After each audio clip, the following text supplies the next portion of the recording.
Good morning, St. Louis. We are filming live from the Hine Law Firm, actually from Rick Hine Law Firm. Rick is one of the best lawyers working for the Hispanics. Yes, he's bilingual.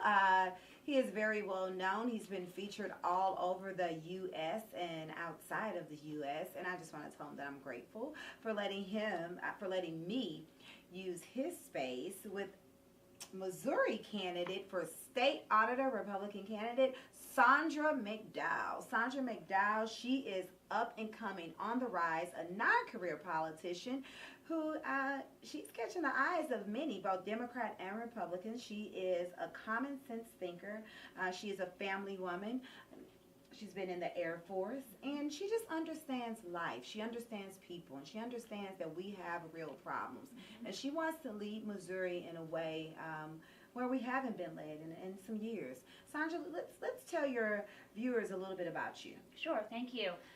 And thank you all for watching. I'm very honored to be the Republican nominee for Missouri State Auditor, but I do hold the people's values very much in my heart. I've never run for office before. I'm a wife, I'm a mother of two sets of twins actually, and one singleton. They're all currently 5 years old and younger. I'm a veteran of the Air Force. I was a med tech in the Air Force. I was stationed overseas after 9/11. So back in the States, I did cardiac ICU, but when I went overseas, I saw everything that you can imagine that happens during war: burns, gunshot wounds, amputations. I actually took care of Jessica Lynch. She was an American hero that was captured during 9/11, and so I took care of her for about 2 weeks before we brought her back to the States. And so at a very young age, I was given a lot of responsibility. I learned a lot of leadership and management experience in the military, and then I went to law school, and I've been practicing. I had my own firm for a while with my husband, and worked at a couple of law firms in the Kansas City area, and then I started working for the state. I started working at the Attorney General's office, did Medicaid fraud there, and then when Secretary Ashcroft came into office, I was his Director of Enforcement for the Securities Division. So I led the entire enforcement section looking into securities fraud. And I really have a passion for uncovering fraud, waste, and abuse. I like to fix problems. I did that at a very young age with being a med tech, and now as an attorney. Attorneys fix people's problems for them. And so I know a lot of problems going on in the state, and that's why I started running for this position. I've never run for office before, never ever thought I would be in politics, but the need is there right now for us to have a good state auditor that can go in, fight a lot of the corruption that St. Louis is seeing here, that I want to be a part of, helping fix those problems, and across the state. The auditor's office itself has a lot of problems that I need to work on right when I take office. And in the first 6 months, I can get the auditors trained, I can get the auditor's office audited, get it into a position where we can go out and help the public, because I am the people's auditor and I want to be here for the people.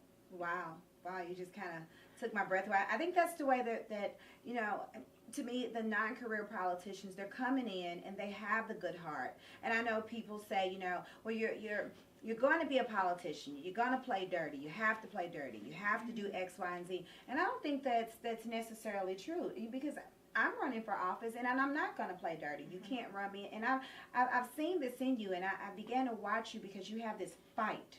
You have a fight in you where, you had the least amount of money. You didn't have people donating, but now you have people pouring into you. We're a month away. We're a month away, and people are just beginning to gravitate to you. And I think that says something in politics. I think Missouri voters are ready for somebody that's not seasoned, but seasoned in, let me say this correctly. You're not seasoned in politics, but you are seasoned in the position that you're running for. Correct. You've seen it firsthand. You understand the problems within the Missouri State Auditor's Office.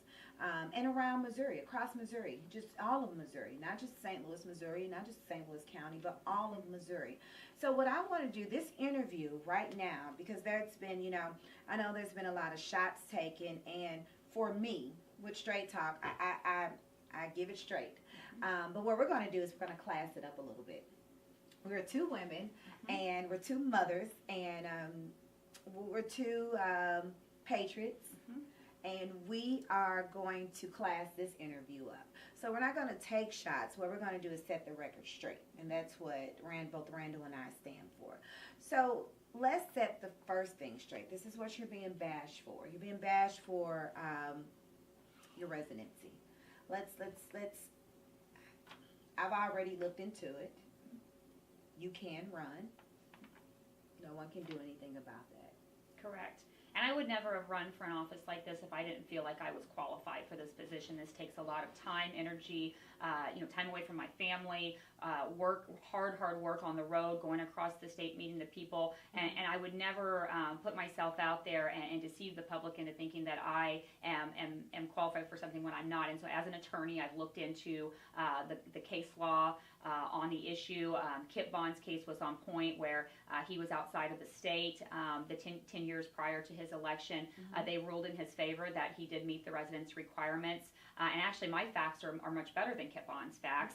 Okay. And since that time, we actually had another auditor who had only been a resident of Missouri, I believe, 6 years, and they brought that in federal court, and the federal court held that the 10-year requirement was unconstitutional. And so at this point, with Kip Bond's case, with the federal court case, if someone had sued during the time they had to do that, I'm very, very sure that I would have won that case. But no one did sue, and I think that's because they knew they would have lost the case, and they only had the 5 days after the votes were certified. The candidates did not sue, so it's a non-issue. I'm on the ballot, fully qualified. In fact, I think I'm one of the most qualified candidates that's ever run for this position. Well, your numbers are rising. Your numbers, like I said, I just looked at your numbers last week. You're at 40%. You're up there. You are rising. And you are beating. You're beating Nicole. So let's talk about. So now it seems like the only thing they have to keep hitting you with, they're hitting you, and they're hitting you because they know we're a month out. You know, so they're hitting you with the financial disparities, as they say, as the media says, as the newspaper says, which is not a financial disparity. And I'm gonna be quite honest. My glass house can shatter. Let's be quite honest. I'm not going to be the politician that says, I don't do this, I don't do that. I will be ethical. I'm very ethical. But I also understand people. I mean, hey, I came from the roughest part of St. Louis City. Yes, I live in the Clayton area, but I came from the roughest part. So I understand poverty. And it's not about black or white. It's about socioeconomics. I understand what people don't have. And for any politician that doesn't understand that, then they shouldn't be politicians. They shouldn't become politicians. We shouldn't have an elite establishment on either side. We have to understand people. Doesn't matter if you're a Democrat. Doesn't matter if you're a Republican. When you are running for office, you are running to serve, to lead. And this is something that I see in you. Well, it's interesting because I also grew up very poor. I mean, my family was on food stamps, welfare. So at a very young age, I understood what it takes to make ends meet. And so I've worked very hard my whole life. And that's the thing that they are attacking me on, is something that, it's not even a financial issue, but I do understand those issues. I understand how to budget, and I understand, trying to take care of 5 children and do that on a very low budget, working for the state. And so I do understand the people, and that's another thing that I bring to the table with this position. And that's what I love. And so this lawsuit that I look back into, and it's not 7, okay? It's not 7. It's not 7 lawsuits. It's not 7 different lawsuits. So let's set the record straight. It's not 7 different lawsuits. I have an attorney on my show. We looked into it. I have an attorney, so I looked into it myself. And Nicole is not an attorney, and she's saying that there's 7 lawsuits. It's 7 different case numbers, but they're all related to the same issue. Exactly. And so, yes, again, more misleading information that's out there. The lawsuit stemmed from a lease contract that we had on a house that we planned to purchase. We had our second set of twins at that time. They were all babies, and we thought, this is a good-sized house that we could have, for 20-plus years, live in, the kids grow up in. And so we did a lease option contract, but it included the furniture in the house. And so we everything went fine. We signed the contract. A couple of months in, we found out that the owner did not have good title to the furniture. So we tried to go back, renegotiate the contract with them. They would not do it. They said, no, we have title, but they couldn't produce any evidence to show that they did. And the court case that was filed saying that they didn't have title did have evidence showing that the other person had title to the furniture. So again, we tried to work with them. They refused to do it. So my husband and I were both attorneys. We know from contract law that if you can continue to perform under a contract, then you would acquiesce to that contract, and we didn't want to do that. So what we did is we took off the amount of the furniture off of the lease contract that we had signed, recalculated the payments per month, and then paid them accordingly to that. And they took the first couple of checks, and then they decided not to take the checks anymore and ended up suing us. So we had to move out, and we ended up losing that case. I do think that there are a lot of problems in our court system. That was a brand new judge. I disagree with her decision, but we did have 4 babies within 15 months of each other, so we had a lot of stress, and we know litigation is also very stressful. We decided not to appeal it, that we would just pay it and move on. Never thought I'd run for office and that it would be plastered all across, the state of Missouri in a misleading way. But that's the facts of the case, and so we have been paying on that debt ever since. We'll be paying it off. My opponent has said that she assumes I'll take dark money to pay that off, but haven't done that yet. Don't plan to do that. well, I mean, we could pull the FEC reports, and no, you don't have any dark money. Yes, of course. I know you don't have dark money, and I know you don't have dark money because I'm going to announce that I'm going to be on the campaign trail with you this last month. So I will be with you.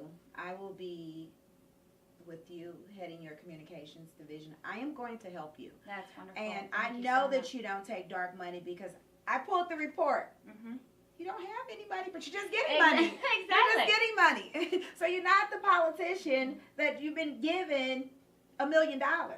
That's you're not the candidate. That's not you. Right. So let's set that record straight right now. We are setting that straight. There's no dark money with you, Sandra. No, and I've been very, very clear with everyone, that, with my donations coming in, I try not to take any money from anyone that maybe I had represented in the past or, because I did do a lot of securities fraud, Medicaid fraud, and I want to make sure that even, just individual donors don't look like they're trying to give me money, that I would owe them a favor in some way, because that's not how I play. I don't owe people favors. I don't do anything for anyone that, based off of something they've done for me, and that's why, I think that the position of state auditor, being able to look into all types of fraud, waste, and abuse, I'm going to do it based on my values, my beliefs on what's right and wrong, and again, I don't owe anyone favors. I'm not a politician. I've never run for office before. This is the perfect position for a newcomer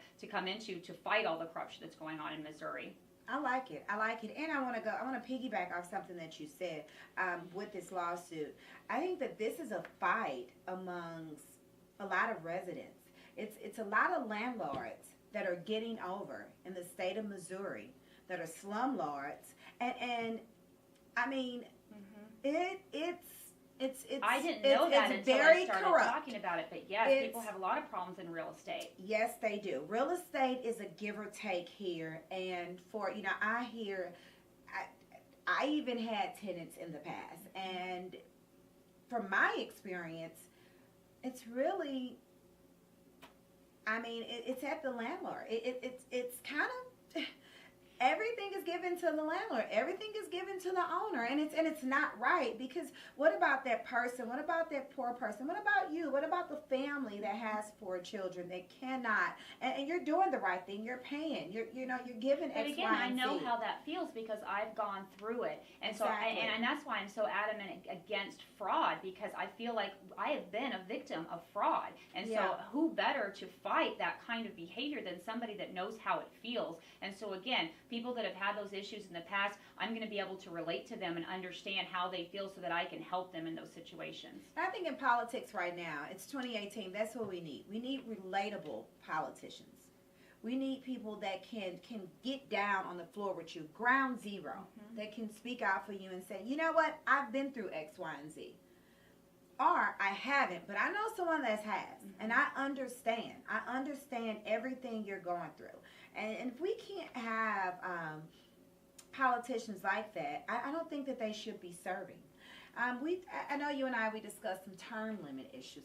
I think,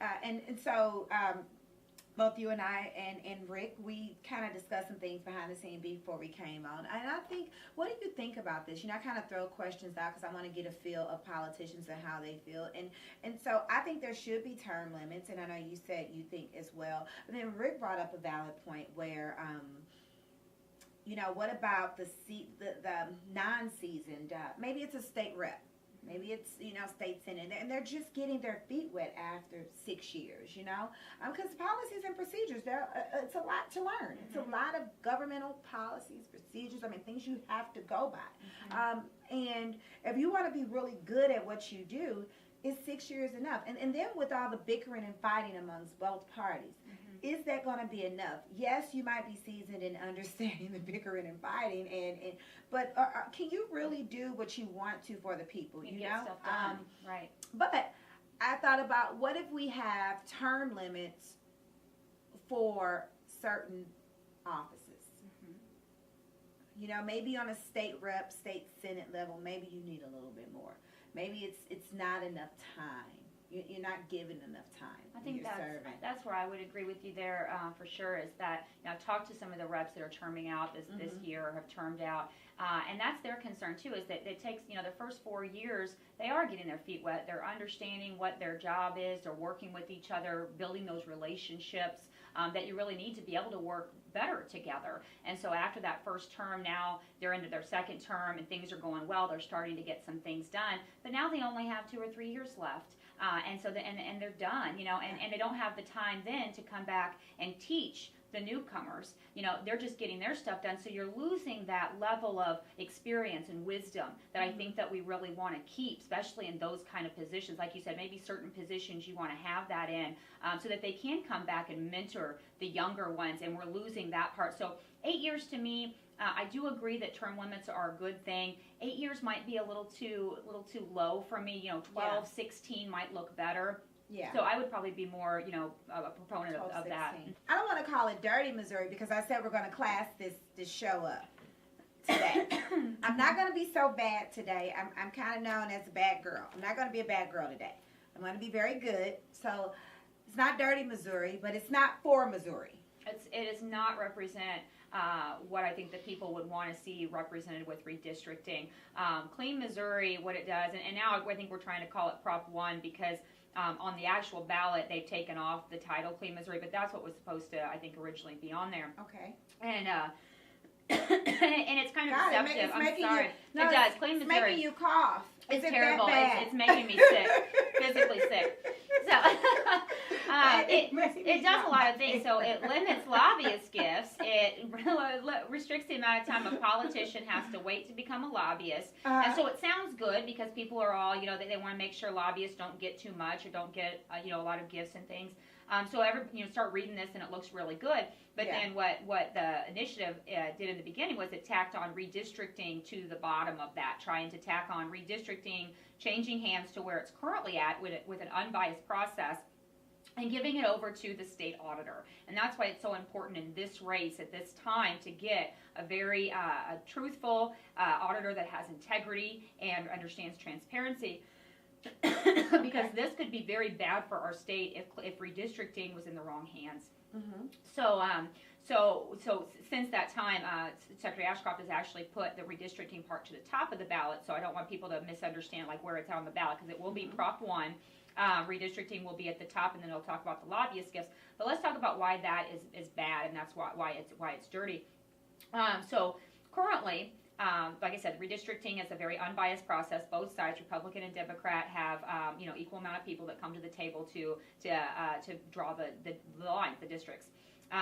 This would give the authority to the state auditor to make a list of demographers who would be the redistrictors. So they will the auditor will come up with a list. It has to be at least 3, but there's no maximum limit. So then they come up with this list of people that they think would be appropriate, and then they send that over to the General Assembly. They're able to veto a third of that list. So if there's only 3 on there, then each they can each veto 1/3 of it. So the one that's last would be the demographer. But if they came up with a list of 15 or more, then they get to veto a third. Each side gets to veto a third, and then they send it back to the auditor's office for the auditor to pick the demographer by a lottery. I don't know what that means. It's up to the auditor. I mean, I don't know if that means drawing the name out of a hat or what that is. I don't like lottery. No, it's kind of ridiculous the way it's also interesting because now they're trying to give it to the auditor's office, and we know that the auditor's office, even though once you get in the position you should be very unbiased and non-political, but you run as a Republican or Democrat or independent, and so you know what their values are, and so you give it to an office like this. There is, obviously one side is going to have that authority to pick the demographer. And so we, the people that have put this on the ballot, they are trying to change our unbiased process into a biased process, where a lot of states are going the opposite way. They have a biased process, and they're actually trying to make it more like what we currently have to make it unbiased, and we're actually going the opposite direction. And what I think the reason is because a lot of the funding coming into Clean Missouri is from dark money. Interestingly enough, Nicole Galloway is supporting Clean Missouri, even though she says that she's anti-dark money. But Clean Missouri has a lot of dark money coming into it. George Soros is funding it. Planned Parenthood is funding it. A lot of those kind of agencies. And the president is Nimrod Chappell. He's the president of the NAACP, and he's a Democrat. He's a great attorney. I've worked against him before. Really great guy. But it's wholly Democrat funding this, and the reason is because the only statewide office that is currently still held by a Democrat is the state auditor's office. And so what I think that the plan is that they're hoping that Nicole Galloway stays in. She'll have redistricting power, and they'll be able to kind of puppeteer her and tell her how to do those things in the auditor's office so that they can get more Democrats in office. And they don't need to do that because, we've had the plan that we have since 1966, I believe, and we've had a lot of, great Democrats in office. Yeah. We've had, Governor Nixon was our governor for a long time. We've had a majority of Democrats during the time we've had this redistricting process, and so this isn't needed. It just seems like it's a strategy that they're wanting to do because we do have so many Republicans in office right now. Yeah, and you know what, and I feel that way, and I see that, and even for like Eric Schmidt, state treasurer, I ran on his campaign, and I love Eric, and if you tell people that he's a Republican, they're like, oh, he's a Republican. And so I think we get so caught up in a Republican-Democrat thing, Republican-Democrat, instead of just the person. I mean, and so I have to defend him. So, Eric Schmidt is the one that created a bipartisanship, both him and Jamila Nasheed, for the poor, for people down Highway 70, not continuously getting stopped by police officers, getting tickets, and then you get put in jail. And, it's like it was a target on their backs, on Pine Lawn and completely down that 70 corridor. And he's the one that stopped it, before he became state treasurer. So I don't think I think it's like this attack where, Democrats right now, they don't like Trump. They want to attack any Republican, and I don't think that's primarily right. I always say if with Kavanaugh, if Trump didn't support him and you just looked at him and you looked at his background, do you think that he would have been attacked? I kind of always ask those questions, like, is it like, are Republicans getting attacked because of the backlash of Trump, and even on a local level, don't attack Republicans because you have some good ones. I mean, I'm not gonna, I don't come out, what I've stopped doing is I've stopped attacking the Democratic Party about issues that's going on in St. Louis City. Yes, I have my voice. Yes, I speak. Yes, I don't like to see people poor. I don't. But as I said, I want to class it up a little bit, and let's talk about the issues. And the only way we can talk about the issues is if we understand the people, and we understand creating bipartisanships, and we understand working together. And we talk about Washington D.C., but we're doing this on a local level, as well. And so the dark money, I am not for. Lottery, I'm not for. And there are some Democrats that are speaking out and saying, we don't want clean Missouri. Right. We don't want clean Missouri. So I think that everybody needs to take a look on the ballot and do some research about clean Missouri, because it is not so clean at all. Right. The purpose of Clean Missouri, I didn't mention this before, but the purpose is to make the districts as equal as possible, 50% Republican and 50% Democrat. Mm-hmm. And so that's one of the ways that I think people are going to understand how this could be very bad for our state, because in order to do that, they're going to have to merge counties from across the state in order to make each district as equal as possible, which is going to disenfranchise a lot of different voters. And if you have a district that is, say you've got a lot of Democrats in the St. Louis area, well, if you take that population, or they take it off the census and the numbers, and they blend that out into like mid-Missouri area all the way over to Columbia, now you're going to have these districts that are completely different kinds of people all mixed in there, and you're going to have one representative or two or whoever representing all these different kinds of people, instead of people all in the same community, all that have the same values and the same needs. Mm-hmm. These people now all have different needs that they're going to be that the representatives are going to have to try to help with, and it's going to be frustrating. It's going to be confusing. It's going to be chaotic, and this could be very bad, that your values now are not going to be represented the way they really should be. Right. So Sandra, we just did a great interview. People have learned about you. People, please continue to watch me. I know they saw me on the trail with Manetti. I will be on the trail with you. I'm going to be doing some write-ups. I will be following you.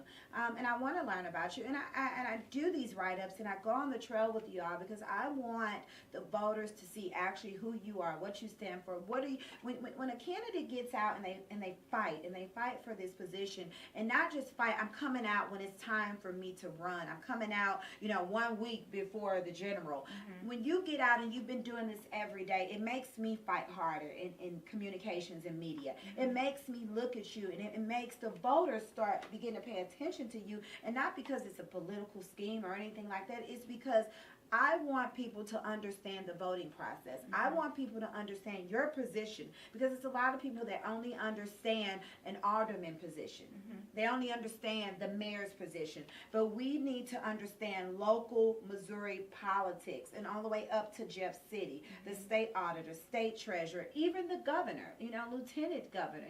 I'll be meeting with lieutenant governor the ending of October. Okay. So we need to understand, and if you can tell the voters in Missouri anything, something short, and kind of what you stand for and what you want to provide them with, we're going to wrap it up with that. But sure. I want you to tell them what you stand for and what mm-hmm. you want to give Missouri that we don't have. Mm-hmm. Well, I have a very servant mentality. I want to be the people's auditor in a way that I go out and I'm able to help the people the best way I know how, with my experience that I have. I believe anywhere taxpayer funds go, that the state auditor should be watching that, making sure that those funds are being used efficiently and effectively. And to my knowledge right now, that is not happening. Follow me on Facebook at McDowell for Mo, Twitter at McDowell for Mo. My website is SandraMcDowellForMissouri.com. I need your vote November 6th. I need any support I can get, and I appreciate everyone listening today, and I'm really happy to be on here, so thank you for having me, Nicole. And catch us on the trail, straighttalkradio.com. This will be podcasted. Also, Worldwide Strategies. Sahir Rathod and I will be working with Sandra. We are going to go on the trail with her, so watch us this last month, Missouri Politics. Thank you, St. Louis, for watching this morning. Shout out to America's First MoPAC for backing Sandra, Tony Manetti, just everybody just trying to back her. She didn't have the backing, and now she does. Now people are just really coming out. And shout out to Rick Hine, who I love so much. He always gives me grief, but he's my dear friend. I love him. Attorney Rick Hine. If you need an attorney, and especially Hispanic, he's really good with that. Thank you, St. Louis, and you will see us on the trail. Be looking out for us. Thank you.